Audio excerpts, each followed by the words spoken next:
9 बरस से मोदी जी प्रधानमंत्री बाड़न और 9 बरस में अगर आप हमको दिखा दीजिए कि मोदी जी ने बिहार के विकास के लिए एक समीक्षा बैठक किया हो, इसका प्रमाण दिखा दीजिए, न्यूज का कटिंग दिखा दीजिए, हम कल से फिर से उनका झंडा लेने को तैयार हैं।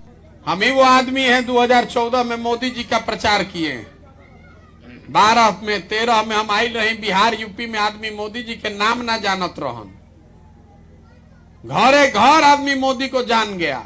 आज वोटो दे रहे हैं वही आदमी हमसे मारा मारी करने को तैयार है कि तारा बुझाता मोदी जी है ना तो एकदम बढ़िया हो जाए सब।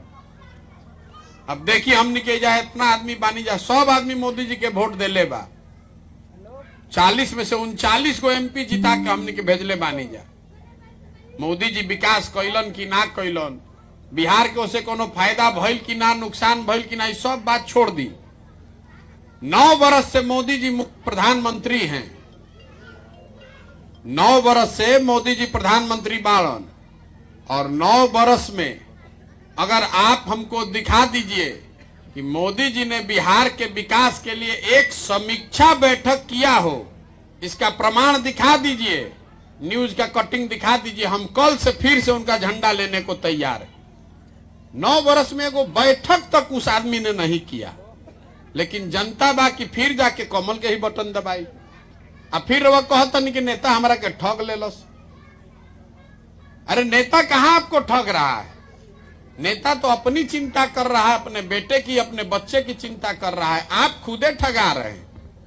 कोई नेता ठगी तो एक बार न ठग ली भैया, 2 बार ठग ली। अगर 50 बरिस से हमनी के ठगाता नहीं जा तो एक मतलब बा कि कुछ गलती तो हमनिए में बा। पहले कोई दूसरा ठगला, सब प्रशांत किशोर आइल बान तो प्रशांत किशोर ठग ली हम। इसीलिए दल नहीं बनाए हैं, पदयात्रा कर रहे हैं, संकल्प लिया है कि पूरे बिहार में गांव शहर कस्बा देहात पैदले चल के जाए, जाकर लोगों से मिलेंगे, पहले जाकर अपनी आंख से देखें तो सही कि आप रहते कितने कष्ट में हैं। हमने के खिस्सा कहानी में पहले सुनत रही जा कि जे पुराना जमाना में राजा होत रहे, वो रात में भेष बदल के निकलत रही देखे खाती कि प्रजा के का कष्ट बा। अब रात के बाद तो छोड़ दी, जेकरा के हम अरुआ मिल के राजा बनावता नहीं जा, उ दिनों में सुध लेवे नहीं खे आवत। अगर कहीं गलती से आइयो गई तो इतना पुलिस और सुरक्षा लेके आवत कि जनता से उनका भेंटे नहीं के, सबे के सुरक्षा के चिंता बा। हम 140 दिन से पैदल चलता नहीं, सुबह से लेके शाम तक। रुआ गांव में आई बानी, अभी 2 किलोमीटर पर जाके आगे रुको। सुबह से चलना शुरू करते हैं, रात में रुकते हैं, फिर सुबह से उठ के फिर चलेंगे। गाड़ी पर नहीं चढ़ते हैं कि घर नहीं जाते हैं। और वह देखिए एको पुलिस सिपाही नहीं की ले ले, कहा हमारा कोई मारा था? हमारा के तो कुत्तो नहीं के काटो, काहे काटेगा भाई? सुरक्षा लेकर नेता इसलिए चल रहा है कि कहीं जनता ही पूछ मत दे कि भैया भोटवा के समय कहले रही हूं कमवा ना कोई नहीं, तो डर के मारे जनता से मिलता ही नहीं है। तो पदयात्रा क्यों कर रहे हैं? आदमी पूछता कि अच्छा रुआ वोट मांगत नहीं की, हमनी के कोनो काम रुआ करत नहीं की, तो रुआ पैदल काहे चलता नहीं? हम 5000 किलोमीटर चलनी कि 50,000 किलोमीटर? हमारा पैदल चले से राउर गरीबी तो ना दूर होई, रुआ गांव के गली सड़क ना बनी, राउर इंदिरा आवास ना मिली, राउर बेरोजगारी ना दूर होई, राउर लइकन के पढ़े के व्यवस्था ना होई, तो हम पैदल काहे चलतन? पैदल इसलिए चल रहे हैं कि जिस राज्य में हम लोग रहते हैं बिहार में, आज से 40-50 साल पहले भी देश का सबसे गरीब और पिछड़ा राज्य था, और आज 40-50 बरिस के बाद जो लड़का रहे वो जवान हो गई, जवान आदमी बूढ़ हो गई, कितना आदमी की तो जिंदगी खत्म हो गई। आज भी देश का सबसे गरीब, सबसे पिछड़ा, सबसे ज्यादा अशिक्षित, सबसे ज्यादा भूखमरी बेरोजगारी वाला राज्य बिहारे है।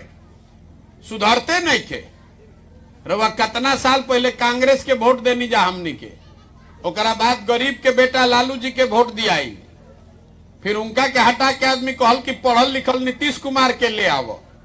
दिल्ली में रवा मोदी जी के भी बैठा के देख लेनी, बिहार के दुर्गति सुधरत नहीं के, काहे नहीं के सुधरती बतावे चलल बानी।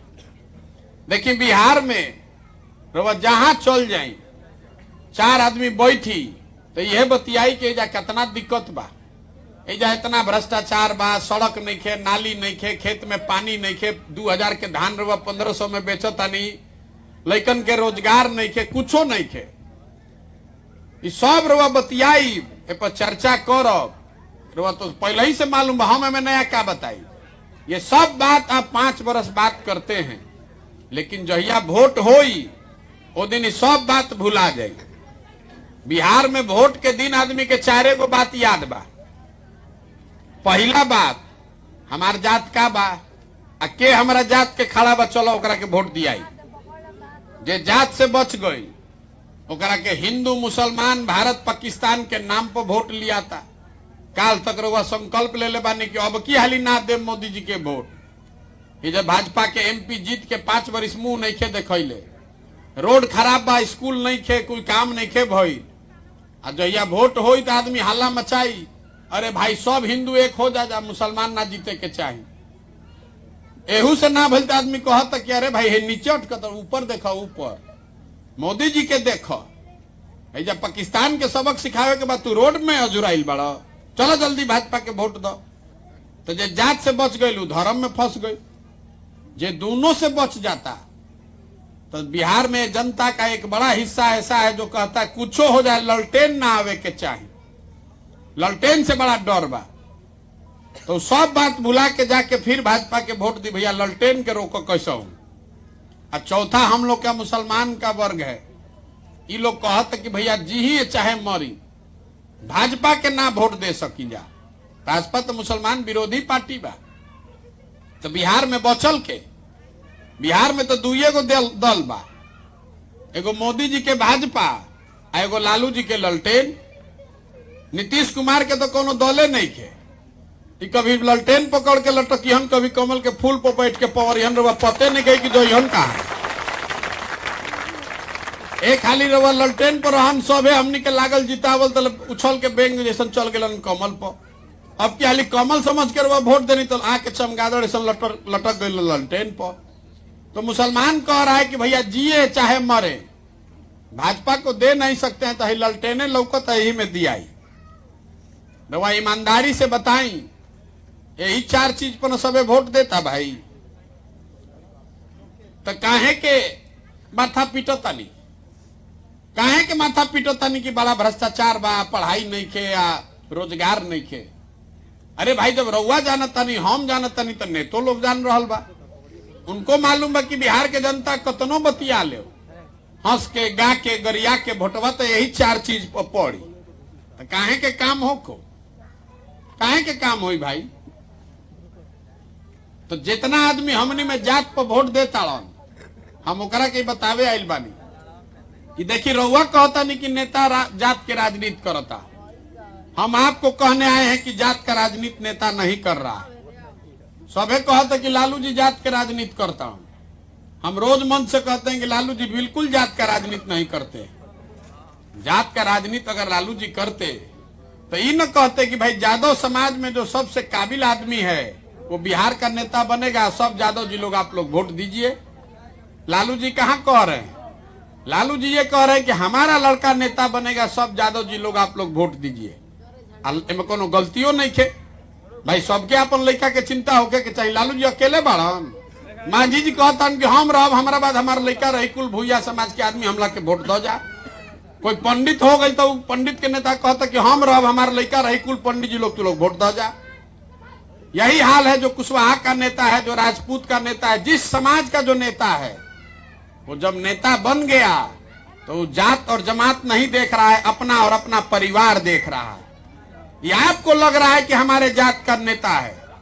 अगर जात के राजनीति हुई तो कम से कम वो जात के लोग के तक कल्याण हो जाये, उस जात के लोगों का तो कल्याण हो जाता। जगन्नाथ मिश्र इतना दिन रहन, कुल पंडित जी लोग धनी हो जातन जा।